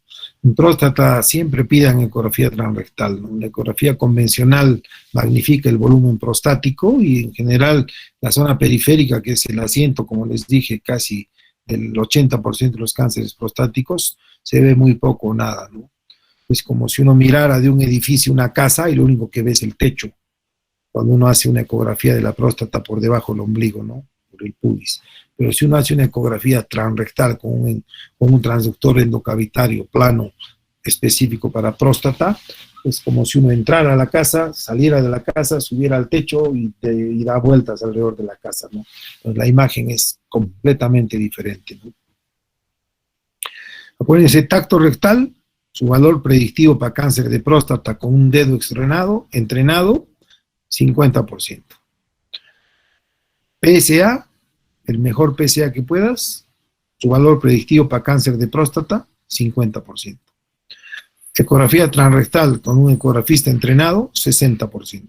Entonces, si se fijan, la especificidad y la selectividad de estos estudios es nada. 50% y 60% quiere decir que de 2 pacientes en uno te vas a equivocar. Pero las 3 juntas, tacto rectal, PSA y ecografía transrectal, tienen un valor predictivo del 99% para cáncer de próstata. Entonces, cuando hagamos un chequeo prostático, tenemos que hacer 3 cosas: ecografía transrectal, PSA y un buen tacto rectal. Si vas a hacer una sola o las 2 o una de cada una, te estás engañando, ¿no? Es como comprarte un terno y lo único que has comprado es el chaleco. No tienes ni el pantalón ni la chaqueta. La ecografía se usa mucho y se va a seguir usando, no solamente para próstata, sirve para vejiga, para medir residuo, para medir capacidad vesical, sirve para ver los riñones, si hay cálculos, si no hay cálculos, si hay obstrucción, si no hay obstrucción, si hay tumor, no hay tumor. Entonces, se usa mucho la ecografía. Y esta puede ser muy bien complementada por la radiografía simple o por las radiografías contrastadas, ¿no? Las radiografías contrastadas tienen una gran ventaja. El hecho de ser inyectadas en el torrente sanguíneo van a captar el contraste y lo van a eliminar.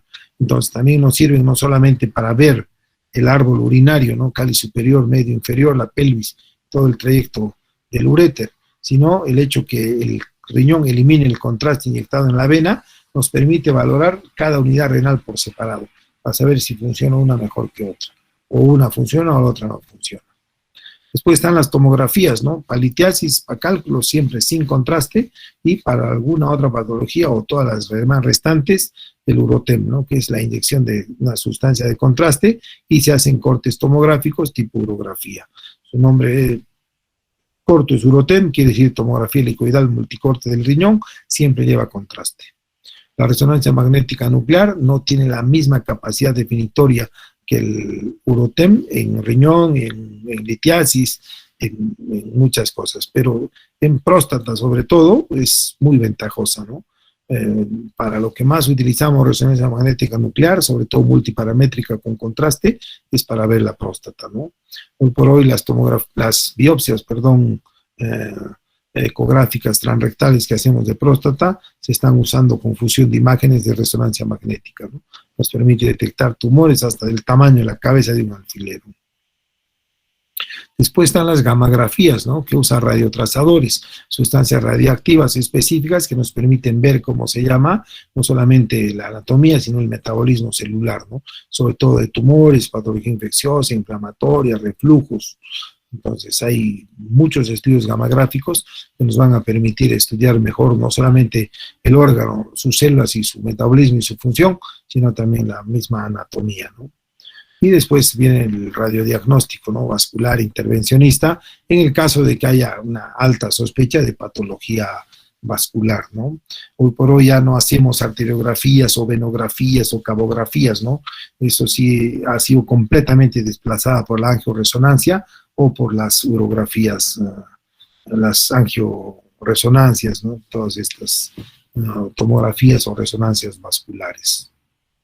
Pues si se fijan, hay un poco de todo, hemos hablado rápidamente, pero a medida que vayamos entrando en terreno, la próxima clase va a ser trastornos del pene y la uretra masculina, entonces van a ver ahí que hay muchos métodos de estos diagnósticos y de inspección o semiológicos que vamos a utilizar. La próxima clase va a ser básicamente todos los trastornos del pene y la uretra. Acá podemos ver hipospadias, ¿no? Que es la posición anómala del meato, en vez de que esté en la punta, está en la unión penoescrotal, que puede ser severo, ¿no? Puede ser incluso perineal o escrotal, o medio peniano o subcoronal, ¿no? En epispadias, ¿no? Que está abierta la uretra, ¿no? En la parte ventral, esta es en la parte dorsal. Entonces hay que estar siempre atentos, chicos, participar en la clase. Yo sé que es primera clase, pero hay que tratar una manera de que yo me doy cuenta que al menos están entendiendo o están atendiendo, es que pregunten, ¿no? Porque si no, uno habla y termina la clase y la verdad no sé si han entendido. ¿Alguna pregunta, chicos?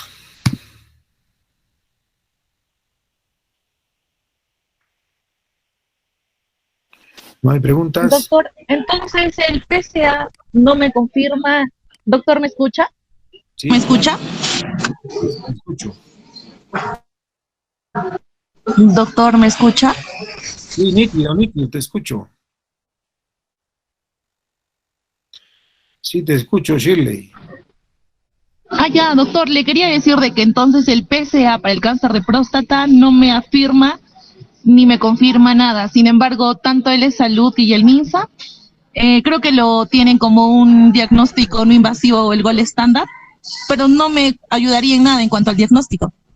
No es el gol estándar, pero no solo en el MINSA y en el Salud, sino en todo el mundo.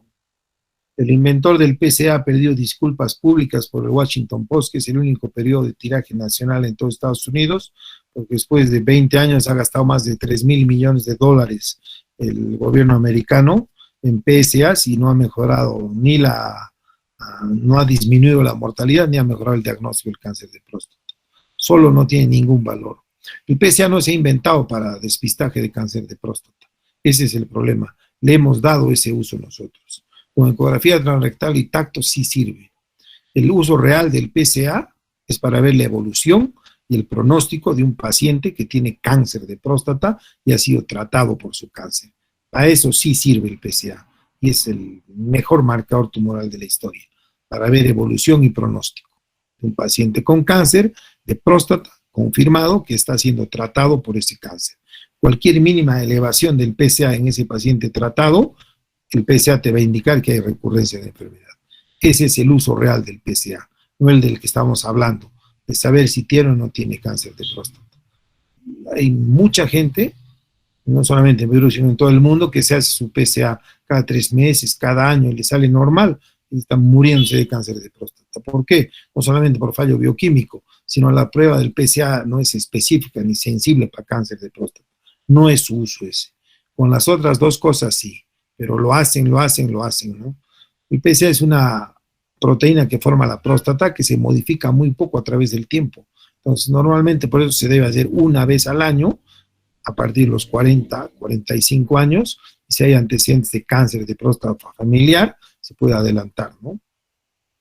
Algunos países usan 45, 50, otros 45, y cuando hay cáncer de próstata, 40. Antecedentes de cáncer de próstata, ¿no? Pero no solo PSA, siempre, acuérdense chicos, siempre acompañado de ecografía transrectal y acompañado de tacto rectal. El PSA es una prueba ultrasensible. Tener relaciones sexuales, montar bicicleta, comer grasas va a elevar el antígeno. Entonces te va a dar un falso positivo. Y el hecho que tengas un PSA normal no quiere decir que no tengas cáncer. Entonces de ahí que pensar que el PSA es para el cáncer es una locura. Pero lo que dices es cierto, o sea, no que sea el gol estándar para el diagnóstico, pero le dan tanto valor que hay muchos bancos, el BBA por ejemplo, tú tienes más de 50 años, anda, pide un préstamo. No me van a creer, te piden PSA entre los requisitos. Y si está un poco alto, te rechazan el préstamo. ¿Y quién lo evalúa? El gerente del banco, o el ventanillero, qué sé yo, o el de... No sé quién lo evalúa, pero solo por PSA, y eso es un error, ¿no? Y la gente piensa así, se hace PSA, está normal, feliz, ¿no? Al otro año se hace normal, feliz. Al otro año va a cáncer de próstata, muerto en 2 años. Los PSA solo no sirven. PSA con ecografía transrectal y contacto rectal. Y acuérdense, el uso real del PSA, para que no se olviden, es para ver la evolución y el pronóstico de un paciente que tiene cáncer de próstata y que está siendo tratado por ese cáncer. Póngase, tengo cáncer de próstata, me hacen una prostatectomía radical, me sacan toda la próstata, los ganglios, los conductos de frente, las vesículas seminales, mi PSA baja a 0. ¿Qué pasa así? Ya no hay próstata. El único tejido humano que forma PSA, esa proteína, es la próstata. O sea, me han sacado toda la próstata, no tengo próstata, pues no hay PSA.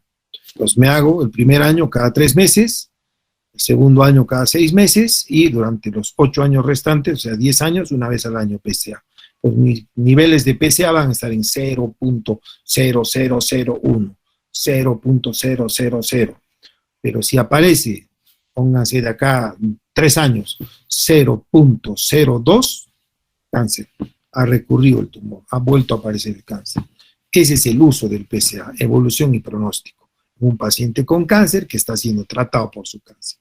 No el que le queremos dar de diagnosticar cáncer de próstata por PSA. Pues mentalícense, PSA solo no sirve. Siempre PSA, ecografía transrectal, no la convencional, y tacto rectal. Las 3 cosas, valor predictivo del 99%. ¿Alguna otra pregunta, chicos? Gracias, doctor. Listo, chicos. Si no hay más preguntas, nos vemos el próximo lunes para la teoría y con los alumnos de práctica el miércoles a las 11:30, creo. No se les aviso. No, a las 9. Listo, chicos. Gracias, doctor. Gracias, doctor. Gracias, doctor. Gracias, doctor. Gracias, doctor.